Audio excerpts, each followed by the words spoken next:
you will have your questions with God today. And I know you have your moments with your God. But the only thing that we can reassure you today, whatever that he is doing, all he needs and all he's doing is to get your full attention. Hallelujah. Give him your full attention today. Tell him that you love him and go closer to him. And he's just trying to get your attention to tell you, look, I am in authority and I am your God. I am your creator. So whatever situation you're in, he can quickly turn it around. Amen. So what are the mountains that you're facing? Maybe your sickness right to the end, like it's terminal, which means that you cannot do anything about it, and you are like it's like a death sentence on your life. Look, don't even look that way, and don't even think that way, because you're a survivor and you're more than a conqueror, and God is there with you. So take stock. What are you going through?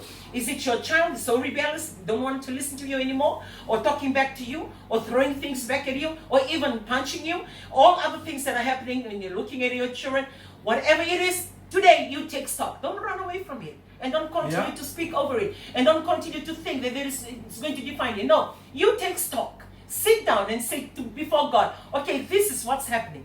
Maybe you'll say, well, God knows exactly what's happening in my life. Yeah, he knows exactly what's happening in your life. But you need to acknowledge it. You need to sit before God and tell him, this is what I'm going through. This is the sickness that I'm going through. My wife is sick. She's dying. Or my husband is sick and he's dying. What am I going to do with my children? Write it down. Take stock. Know the realities of what you're going through. If your child has been rebellious, why? Ask yourself, what have you done? Or what can be done?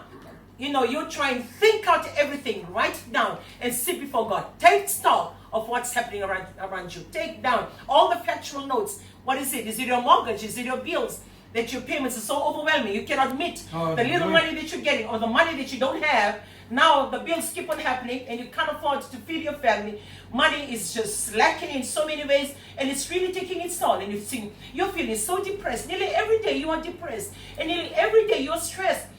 The only thing that they hear you say is swears. You're just saying out swears and calling out swears. Because sa bosa na tungiwan, na bosa ko. But if you kila mo bakamamada na kay kula ko durumati ko. Look, you stand before God. Bakang bauta mada na kalon dambe kung gitori ko mamalo wala kaya na kay kula ko durumati ko. Maybe addictions, you're onto drugs. Every time you say to yourself, okay, I better leave them because if I don't stop, it's going to affect my children, it's going to affect my family. But yet, you cannot let it go. Or you continue to smoke, or you continue to have growth. Knowing fully well, you don't have enough money even to look after your family, but yet, majority of your finances is taking you to your addictions, which you're trying to get rid of, but you don't have the strength. Look, take stock. Write down your weakness and show it to God. And trust God. Because God is going to lift you up and God will fix you. You cannot fix yourself. Yes. You cannot say to yourself, okay, I am capable of doing this. No, you cannot. You don't have the willpower to stop yourself from being addicted to whatever that you're being addicted to. You don't have the control. You don't have the authority to know the tomorrows of your children or the tomorrow of your relationship. You can be a good loving couple today. Anything can happen next week. One of you can have an extramarital affair. Something can happen, or somebody can die, or somebody can pass away, or an accident can happen to your children. You cannot control that. You don't have the authority to do that. But you need to trust God. And takes it to the second point. You need to trust God with everything. Not only with some, with everything. Yes, maybe you say to yourself today, okay, you know, I am good. I have a lot of money. I earn a lot of money. Or I get paid with a lot of money. I have a good job. I have a good house. I have everything that I ever need. I have a car. Well, you can have everything. But lacking that pace to be able to do that.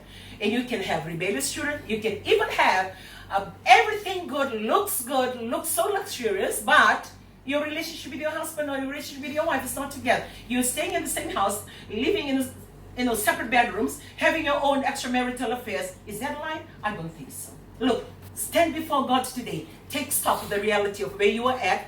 And second, you need to trust God. Hallelujah. No matter how bad it is, how low it can be, the lowest moments of your life. Maybe you ask yourself, will God or can God love a sinner like me? Will God have time for a person like me? I've done so many bad things in my life. I've abused my wife. I abused my husband. I've taken advantage of the love of my family. I owe a lot of money to a lot of people. I'm hiding away. I have no life. Wherever you are, listen to us today or getting to hear this message, we would like to encourage you. Take stock and trust God. You need to completely trust God. You know, in Psalms 40, verse 1 and 2, I love that verse. It says, I waited patiently for the Lord. He heard my cry. When he heard my cry, then he lifted me out of the slimy waters.